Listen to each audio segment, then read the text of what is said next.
How do you advise people that are dealing with imposter syndrome? Oh, everyone deals with that. Every time you make a status shift, as you move upwards, of course you have imposter syndrome, because when you first make a transition into a new role, you are an imposter because you're a beginner. You don't know what you're doing.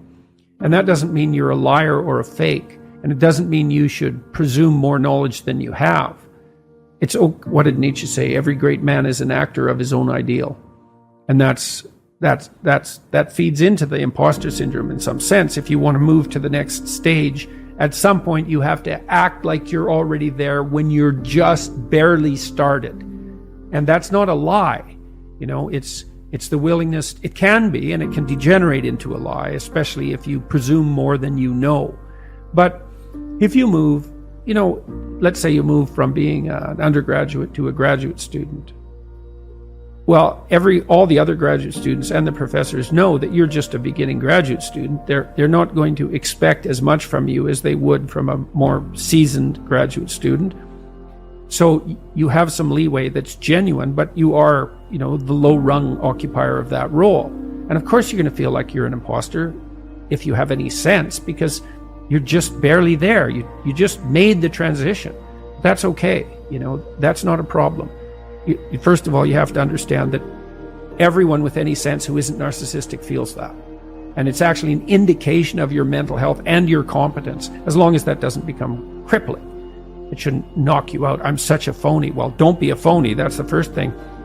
If you're dealing with competent people and you admit your ignorance, the competent people never judge you harshly for that, as long as you've been paying attention.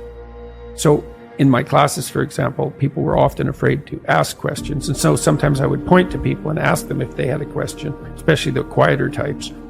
And they'd be afraid to ask the question because, they're revealing their ignorance. And they would assume they're the only person in the room that's that ignorant, but they're not, because if they were paying attention and they had a question, the probability that half the class had that question was really high. It's different if you're not paying attention. And so you can be ignorant, you can be an ignorant newbie, and you can even ask the questions that are necessary to ask in that position and sort of reveal your inadequacy. And as long as you're dealing with competent people and you've been paying attention, they're just going to answer your questions. And then you only have to be ignorant once. That's the thing about asking a stupid question. You only have to ask it once. Then you're no longer stupid. It's very difficult to calibrate how many units of physiological preparedness you should manifest per unit of threat. Mm-hmm. Right? Because how big's the threat? And the answer is, you don't know. You wake up in the morning and you have an ache in your side. Is that nothing? Or is that the cancer that's going to kill you in 6 months? And it's pretty low probability that it's the latter, but the probability is not zero. So why shouldn't you be panicked out of your mind? And the answer is, some people are. And sometimes they're right.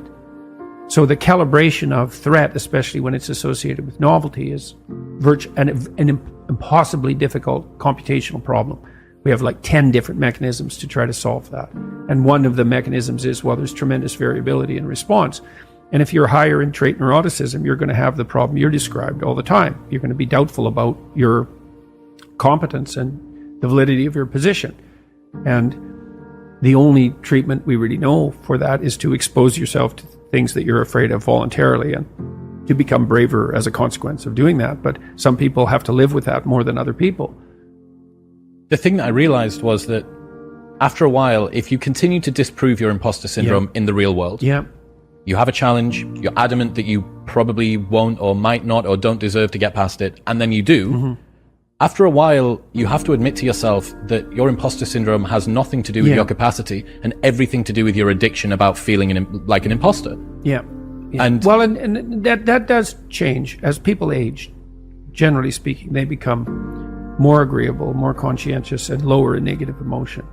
And some of that is that adaptation. You see that you've survived through various challenges, and then you can review that evidence to yourself, but also the people around you bolster you because they have confidence in you, and so their anxiety doesn't trigger your anxiety, and they'll remind you too, you got this, you've done things in the past. Such a wealth of data, you've done it so many times. Yeah. And I think And that does help. I mean, it does help. People get more confident as they get older and they accrue experience because of that.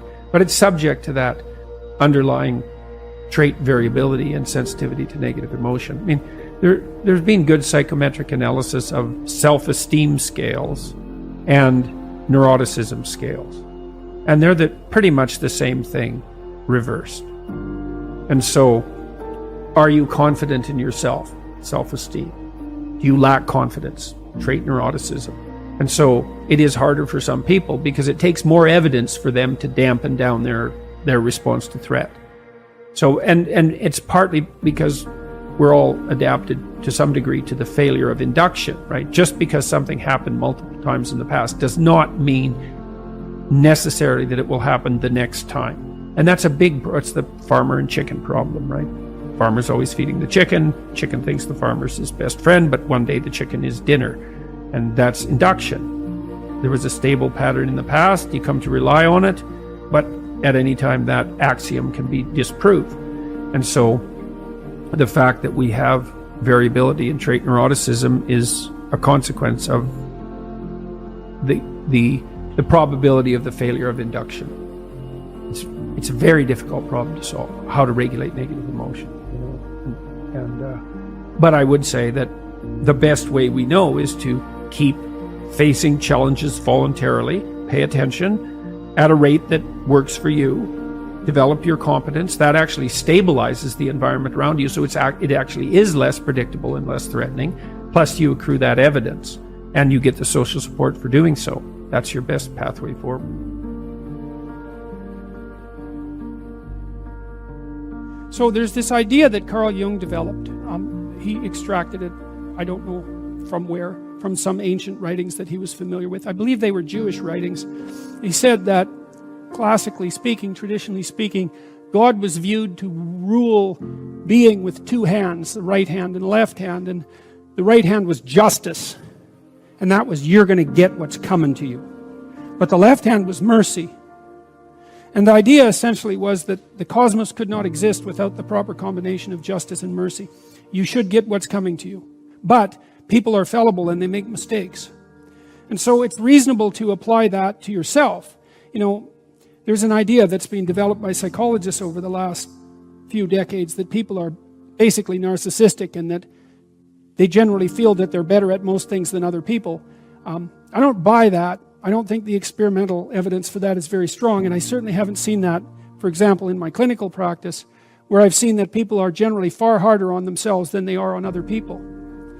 One example of that, I've written about this in my new book too, is that, you know, if you have a pet that's sick and you take it to the vet and you get medication, you're very likely to give the pet the entire course of medication, to go to the pharmacy to get the prescription filled, to give the pet the medication, to follow it through. But if you are the person who has the problem, yeah, you all laugh because you know the story. It's like a third of you won't even go fill the prescription, and of the remaining 2/3 of you, half won't take it to completion. And you think, well, why are people like that? And I think it's because they know themselves, they have contempt for themselves because of their flaws, and then they come to despise themselves. And I think that's a big mistake. That's too much justice and not enough mercy. And you know, Jung wrote about the biblical injunction that you should treat your neighbor as if he were yourself, essentially. But he talked about that as an equation, which was quite interesting. So, because it's often read as something like you should be nice to people, which is not what it means at all. Because first, nice is a very low-end virtue, but it isn't what it means. What it means is that you should treat your neighbor as if he or she is someone that you wish to encourage and develop, but that you should also have exactly the same attitude towards yourself, which is sort of in some sense regardless of what your opinion is of yourself. Critical, let's say, hypercritical even, which is often the case with people who are anxious or perhaps who are hyper-conscientious. You have to put forward to yourself the same sympathy, we could say, that you would extend to someone else that you cared for. That's the thing, is that you have to come to treat yourself as if you're someone that you care for. And I mean that technically. You know, you detach yourself from yourself and you think, okay, well, if I was going to construct a mode of being that was optimal for this person that I happen to be, what would that look like? And that's sort of independent of whether or not you think you deserve it. It's like, maybe you deserve it and maybe you don't. Innocent until proven guilty, that's a pretty good policy. But you should come to lay out a mode of being for yourself that gives you some credit, and that will also help you in your dealings with other people. But it's often very difficult for people to do that to themselves.